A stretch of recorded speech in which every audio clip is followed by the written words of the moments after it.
Alright, let's go through a few of these defense replays really quickly. I did mention that I wanted to show off just a couple of them because they were really interesting in terms of showcasing how to beat a defense like this. We're going to start off with CJ's attempt here. He surrendered at the end, even though he didn't have to. But I mean, this is pretty impressive. I must say, I really like this combination of units and how they played. It's very reminiscent of Sakura. The team compositions that you would see with Sakura. It's very reminiscent of that. Here's Hearthvilger without her special. She's running the preempt Screech and Trample. That's the thing that I forgot about. Trample gave her desperation, so she doesn't have to worry about getting hit, which was my main concern about using her as a Gale Force option. And then my second concern was that she would just one-shot everything. So he solved both of those problems with the respective skills, and this is what she's capable of. It's so powerful how strong Hearthvilger can be when you give her the equipment to perform. And I think I could pull this off with my Hearthvilger. It's just I don't want to give up her preferential C skill. I want to keep that around, but I do have my eyes on potentially giving her Trample. I think that's a really good skill for her to function as a Gale Force unit.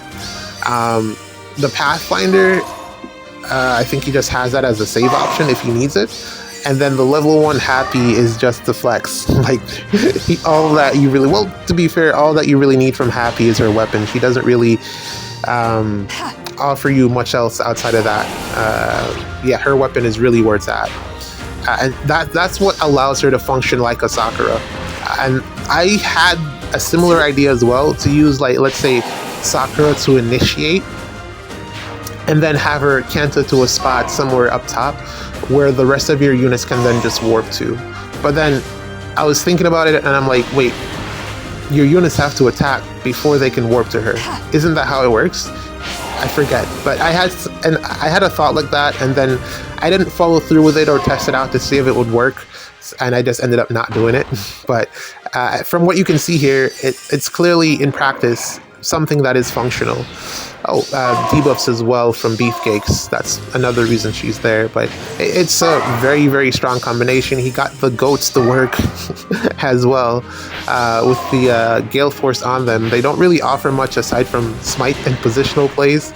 As you can see, it's really Hearthvilger here that's carrying out the majority of the heavy lifting. But still, very strong team here. And he's working with defense. You'll see a theme throughout a lot of these replays that I'll go through, that a lot of people are still using the fence, even though Boulder is a thing. I think it's probably, for right now at least, still a good idea to have a team that benefits from you having the fence on your rotation. So I think you can still carry the fence, because everyone isn't going to swap out and swap Boulder in right away. It's going to take a little bit. So there's still some benefit to having the fence around, at least for now. But I don't know, long-term success of that, I don't think it's going to be very great. As more and more people start picking up Boulder. I don't remember who was saying it. I think it was CJ as well. He was saying that she's very underpowered for our current state of the game, and I tend to agree with him. Her weapon just doesn't, like, from just the matches that I played this week, I really thought she would have been able to take out Erica with just one hit. I was very surprised that she failed at that. Yeah, I thought she would be a lot stronger than she was. So I was playing a bit scared around her, but she ended up not being as dominant as I would have expected from a new defense mythic. Her weapon is very old at this point, and they really should have put more emphasis into upgrading it, like they did with Neathhogger, who has a ton more longevity left in her as well. She's still good enough to be a offensive far save.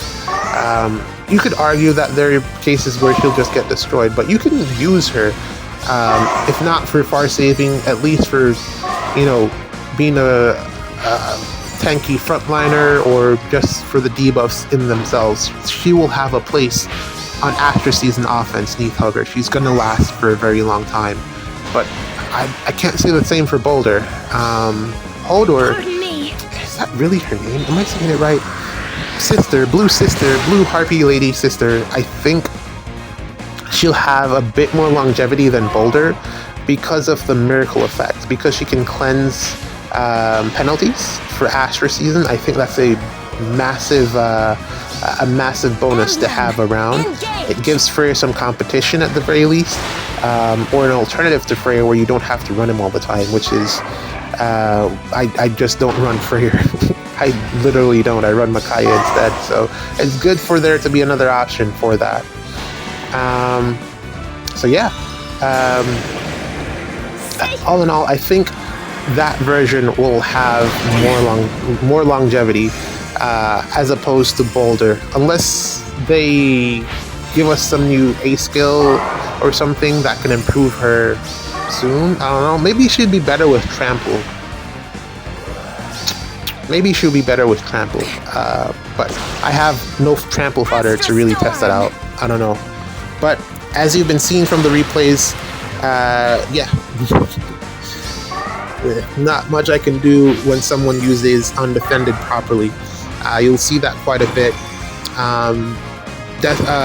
Triangle attack or 5 hits from Lyn still work very well, or still works very well if you set it up properly.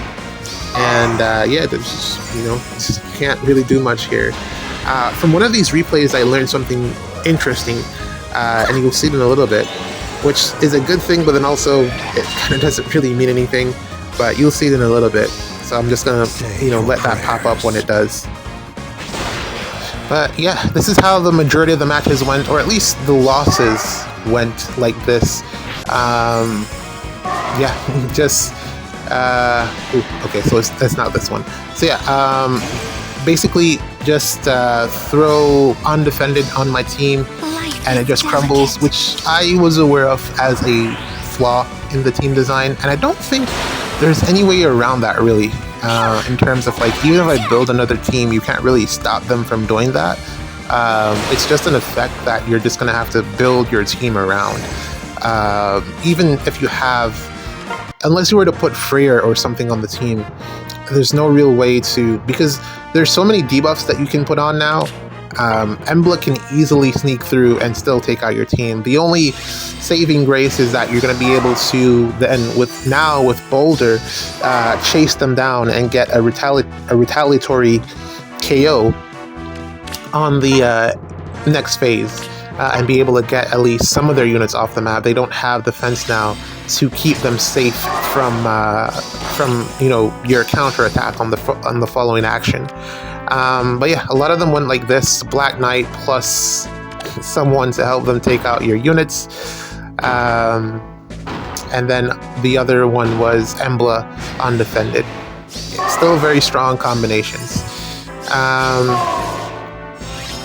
I do intend to try to build up, the spot that I was thinking of, to be able to keep all of the units. The spot that I was thinking of is to remove Gold Mary, but she's actually integral to this defense being able to function on turn 1. She was put there initially to help with survivability against Emblem Erica. She was able to, depending on how much support the Emblem Erica had, Gold Mary was able to take out Emblem Ericas, but I don't really think she's necessary for that anymore. And it's not only that, her weapon offers a ridiculous amount of debuffs or in combat stat swings that really helps, the far saves, Rhea and Lorather to survive. I think I might have to drop Lorather if I'm being completely honest. Because if I'm gonna put Boulder in, I'm gonna have to swap out either Gold Mary or one of the other mythics. And if I'm swapping out a mythic, it's not going to be Loki. I value Loki way too much to swap her out. And even though Lorather, what he does is so unique and strong, I think at this point I need a better far save to put in there. And he doesn't really function without, or he's not as strong if I take out Goldberry. Goldberry was also helping him with survivability. He's not the best far save. I was running Shield Fighter on him, but a lot of his bulk was from Goldberry and Rhea, and without those two, he kind of just crumbles. So yeah, he might be the one to go. There are two spots available essentially for me to swap. So those are the two areas that I'm looking into. But Goldberry, definitely really strong still.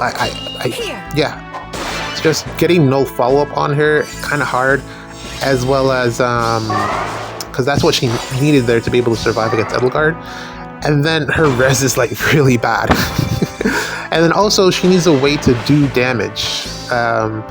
She doesn't, like, if she had damage reflection is the thing that she was missing. Running Godlike Reflexes on her, it makes her really tanky, but she has no like player phase. Like, she doesn't do any damage, which is one of the reasons she fell off so quickly. Yeah, so that's something that just hasn't been rectified. I guess Black Knight pairing her with Black Knight would fix that problem, but I mean, pairing anyone with Black Knight solves every single problem, so she's not a unique case, is essentially what I'm saying. But yeah, I'm gonna go ahead and look at like some of my friends list to see if I can come up with some ideas. I'm kind of drawing a blank in terms of what to do, you know, but that's where I'm currently. I'm also looking at like some of this Hero Fest stuff, kind of trash, like especially the Grail options. Like, what am I doing with another copy of Vita? Like I'm not even using her right now, so giving me her for free doesn't benefit me at all. A lot of the Grail units, a lot of units in the game are just completely useless. Completely useless. And I hate that they've done this. Like last year, back when Emblem Ike was still a problem, there was a wider variety of units that we could use, but now I feel like we're down to like 10 units that you just have to use, and if you're not using them, you're just not able to play the game. I don't like that. I really, really don't. I want to blame Black Knight for that, but it's not really his fault. It's just they've power creeped themselves into a hole. Every couple of years, you know, you always have to do the change. Next week, here we go with Hodor, the Anima Mythic, and I'm going to try to build something around her. Well, hopefully it's something good. I don't know.